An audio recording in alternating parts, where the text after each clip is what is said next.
Assalamualaikum warahmatullahi wabarakatuh. Halo teman-teman semua, kami dari kelompok 3 akan membahas tentang jurnal dari spektrofotometri UV Vis. Yuk kita simak bersama-sama. Kelompok 3 ingin menjelaskan mengenai spektrofometri metode UV visible dengan judul Development and Validation of UV Spectrometric Method for the Determination of Cefixime Trihydrate in Bulk and Pharmaceutical Formulation. Dengan artinya, pengembangan dan validasi metode spektrofometri UV untuk penentuan cefixime trihydrate dalam jumlah besar dan dalam formulasi farmasi. Penelitian ini dilakukan untuk mengembangkan dan memvalidasi metode spektrofometri UV visible yang sederhana, akurat, tepat, dan dapat direproduksi dan hemat biaya untuk estimasi cefixime trihydrate dalam bentuk curah dan formulasi farmasi. Pelarut yang digunakan selama percobaan adalah pencampuran antara metanol dan air. Penyerapan maksimum dari obat ditemukan menjadi 287 nanometer. Penentuan kuantitatif obat dilakukan pada 287 nanometer dan hukum Bir dipatuhi dalam kisaran 2-20 mikrogram.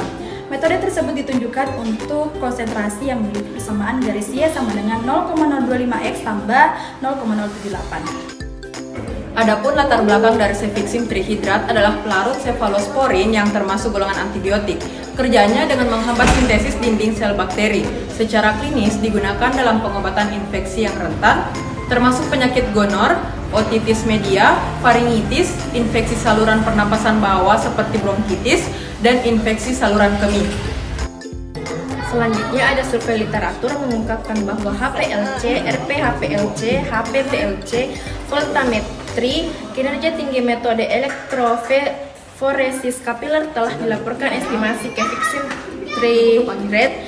Meskipun estimasi spektrofotometri UV visible simultan telah dilaporkan dalam jumlah besar dan dalam farmasi. Namun, estimasi tunggal obat ini dengan campuran metanol dan air suling sebagai pelarut belum dilaporkan dalam jumlah besar dan dalam formulasi farmasi. Dengan demikian, tujuan dari pekerjaan ini adalah untuk mengembangkan metode analitik yang sederhana, dapat direproduksi dan ekonomis untuk mengestimasi cefixime trihydrate dalam analisis rutin. Berikut ini adalah pembagian dari metode penelitian. Yuk kita simak. Baik, selanjutnya kita akan membahas tentang metode penelitian. Nah, yang pertama di sini kita akan membahas tentang uji kelarutan. Uji kelarutan dari cefixime trihydrate ini dilakukan dengan menggunakan berbagai pelarut. Nah, pelarut-pelarut yang digunakan itu seperti air, metanol, etanol, asetonitril, HCl 0,1N, dan NaOH 0,1N. Namun, obat ini bebas larut terhadap metanol, jadi tentu saja metanol yang digunakan sebagai pelarutnya. Dan untuk pengenceran selanjutnya kita menggunakan air. Selanjutnya ada larutan stok. Larutan stok baku cefixime hidroksida 100 mikromili per mililiter dibuat dengan menimbang 100 mg obat, dimasukkan ke dalam labu ukur 100 ml dan dilarutkan dengan 50 ml etanol, kemudian ditetapkan dengan air suling sampai tanda batas. Larutan stok sebanyak 10 ml dimasukkan ke dalam labu ukur 100 ml dan diencerkan dengan air hingga 100 ml hingga menghasilkan konsentrasi 100 mikrogram per mililiter. Yang digunakan sebagai larutan stok. Pengenceran selanjutnya dilakukan dengan aqueous hingga diperoleh konsentrasi berkisaran hingga 2-20 mikrogram per mililiter. Selanjutnya yaitu penentuan lambda max dengan pengenceran yang tepat dari larutan standar dengan air suling. Larutan yang mengandung 10 mikrogram per mililiter cefixime trihydrate dipindai dalam kisaran 200-800 nanometer untuk menentukan panjang gelombang absorbansi maksimum obat. Cefixime trihydrate menunjukkan absorbansi maksimum pada 287 nanometer. Selanjutnya itu pembagian metode validasi. Sekali lagi mari kita simak dan jangan di skip ya. Metode validasi. Yang pertama itu menentukan linearitas. Larutan stok standarnya itu 100 mikrogram per mililiter. Kemudian diencerkan dengan air untuk mendapatkan 2 mikrogram per mililiter, 4, 6, 8, 10, 12, 14, 16, 18, dan 20 mikrogram per mililiter. Absorbansi pada spektrum diukur pada 287 nanometer, terdapat pada gambar pertama. Kurva kalibrasi dibangun dengan memplot absorbansi versus konsentrasi dan persamaan regresi dihitung. Dapat dilihat pada tabel di samping bahwa grafiknya itu berbanding lurus dengan absorbansi dan konsentrasinya, di mana semakin tinggi konsentrasi maka semakin tinggi pula absorbansinya. Selanjutnya adalah kekhususan. Berbagai aliquot atau bagian dari keseluruhan dibuat dari larutan stok 100 mikrogram per mili yang dimulai dari 2 sampai 20 mikrogram per mili. Larutan dipindai dalam spektrofotometer UV visible pada kisaran 200 sampai 800 Newton meter untuk menentukan panjang gelombang absorbansi maksimum suatu obat. Baik, selanjutnya itu ada presisi, di mana ketetapan sistem adalah ukuran variabilitas metode. Nah, ditentukan dengan melakukan 3 analisis ulangan dari solusi kerja yang sama. Nah, ketetapan metode ini ditunjukkan oleh studi variasi intraday dan interday. Intraday contohnya dilakukan dalam 3 hari pengulangan, sedangkan interday dilakukan dalam 1 hari itu saja. Nah, ketetapan interday dari yang dikembangkan untuk metode UV yang berbeda ditentukan dengan menyiapkan sampel parameter batch yang sama dalam 9 penentuan dengan 3 konsentrasi, 5, 10, 20 mikrogram per mililiter dan 3 ulangan N sama dengan 3, masing-masing pada hari yang sama yaitu 0 jam ke-4 dan jam ke-8. Nah, hasil yang digunakan untuk mengevaluasi ketetapan metode. Presisi interday ditentukan dengan menguji sampel dalam rangkap 3 dalam kurung N sama dengan 3 per hari.